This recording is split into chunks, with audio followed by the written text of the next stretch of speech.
जय श्री राम।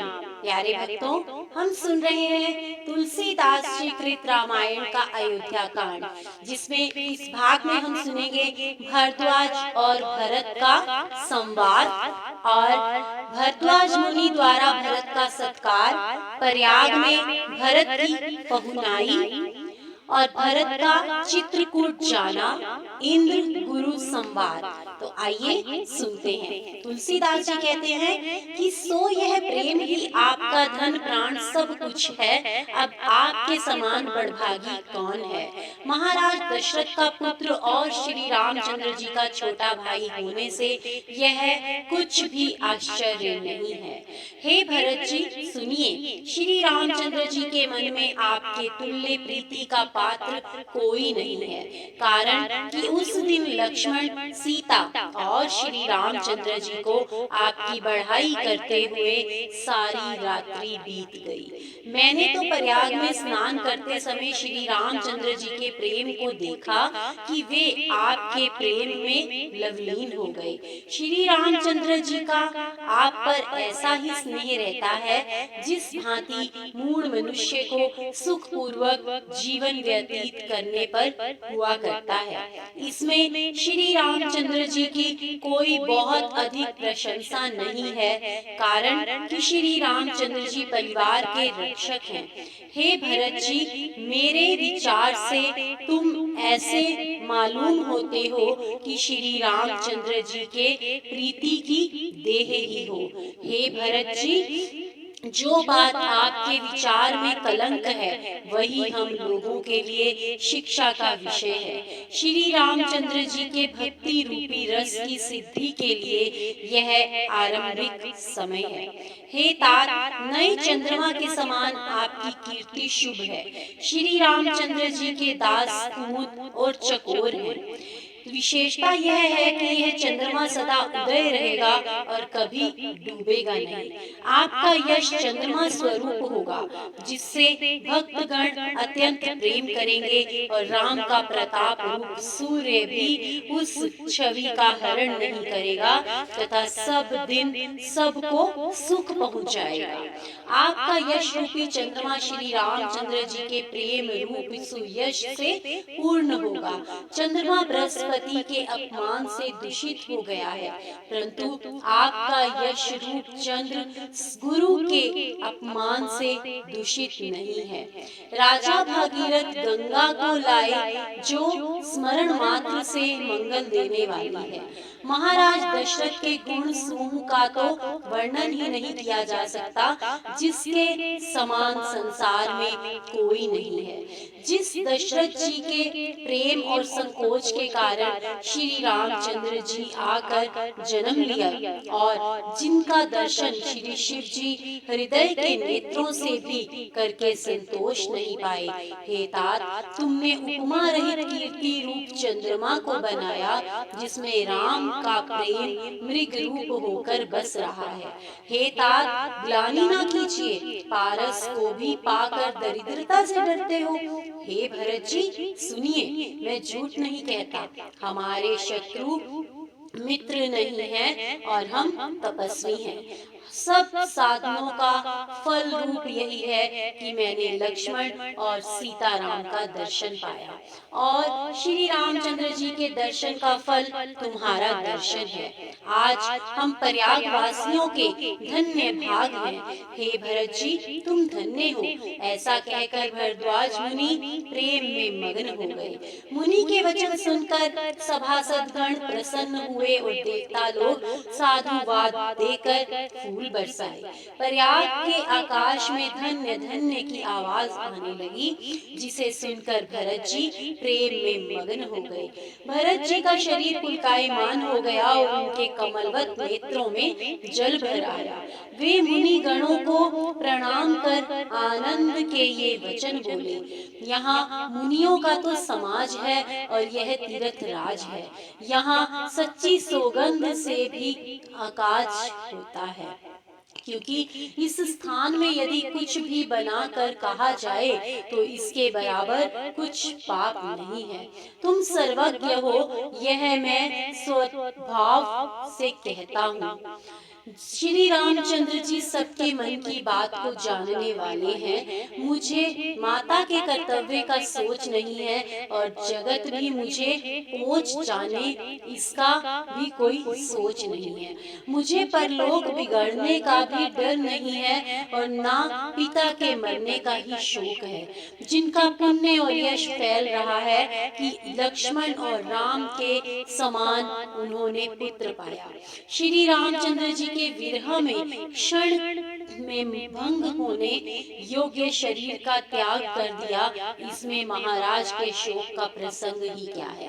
परंतु श्री राम, लक्ष्मण और सीता नंगे पैर वन में फिरते हैं। मृग चर्म के वस्त्र भोजन करने को फल, कुश और पत्तों की शैया पर शयन और वृक्ष के नीचे जाड़ा, गर्मी और वर्षा को सहन करना पड़ता है। इस दुख से मेरी छाती नित्य प्रति जलती है और मुझे दिन में भूख और रात में नींद नहीं आती। मैंने संसार में खोज डाला लेकिन मुझे इस कुरोग की दवा नहीं मिलती है। हमारी माता की दुष्ट बुद्धि बढ़ रही है और हमारा हित पाप रूप वसूला है, जिसमें बबूल का कुयंत्र मंत्रा के वचनों द्वारा गढ़ा गया और पाप रूप कठिन कुयंत्र राम के वनगमन के कुमंत्र से पढ़कर गाड़ दिया। मेरे लिए उसने यह सब कुठाट रचा। संसार की विपत्ति के 12 मार्ग हैं, उनमें कर दिया।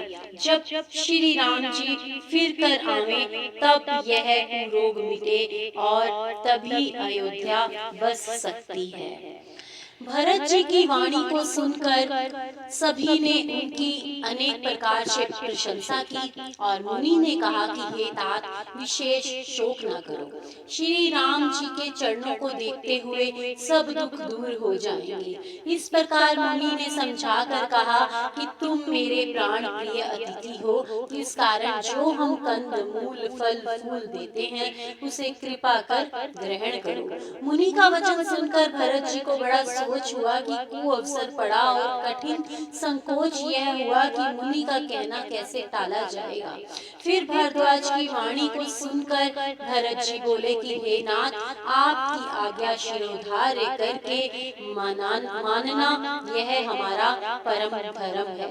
भरत जी का वचन मुनिराज को अत्यंत प्रिय लगा। तब उन्होंने सब पवित्र सेवकों को निकट बुलाया और उन लोगों को आज्ञा दिया कि हे शिष्यों, भरत महाराज का सत्कार होना चाहिए, अतएव कंद मूल फल जाकर ले आओ। तब सब प्रणाम कर चल दिए। उनके जाने के बाद ऋषि भारद्वाज जी विचार किए कि बड़े पाहुने का निमंत्रण है, अतः देवता के अनुसार ही पूजन भी होना चाहिए। अस्तु उन्होंने सिद्धियों का ध्यान किया और वे अणिमादिक सिद्धियां आकर बोली कि हे स्वामी, जो आज्ञा हो वह करो। तब प्रसन्न हो भरद्वाज जी बोले कि श्री रामचंद्र जी के विक्षोभ में भाई शत्रुघ्न और सब समाज सहित भरत जी व्याकुल हैं, अतः इनका सत्कार कर थकावट दूर करो। रिद्धि और सिद्धि भरद्वाज जी का वचन सिर पर रख अपने को बहुत सुभागी समझी। आपस में वे कहने लगी कि श्री रामचंद्र जी के छोटे भ्राता भरत जी अनुपम पाहुने हैं। तब ऋषि के वचनों की वंदना कर वही करना होगा कि जिससे सारा राज परिवार सुखी हो। ऐसा कहकर सुंदर अनेक भवन तैयार किए, जिसे देखकर विमान भी लज्जित हो जाते हैं। उन घरों में भांति भांति के भोग विलास का सामान भर दिए कि जिन्हें देखकर देवता चाहना रखते हैं, और बहुत से दासी दास रख दिए कि जो मन में मन लगाए रहे। सिद्धियों ने क्षण भर में ही सारा संसार सामान ठीक कर दिया कि जो देवलोक में भी नहीं मिल सकता था। पहले तो सभी लोगों को जिसकी जैसी रुचि थी मन के अनुकूल सुंदर सुखकारी वास दिए।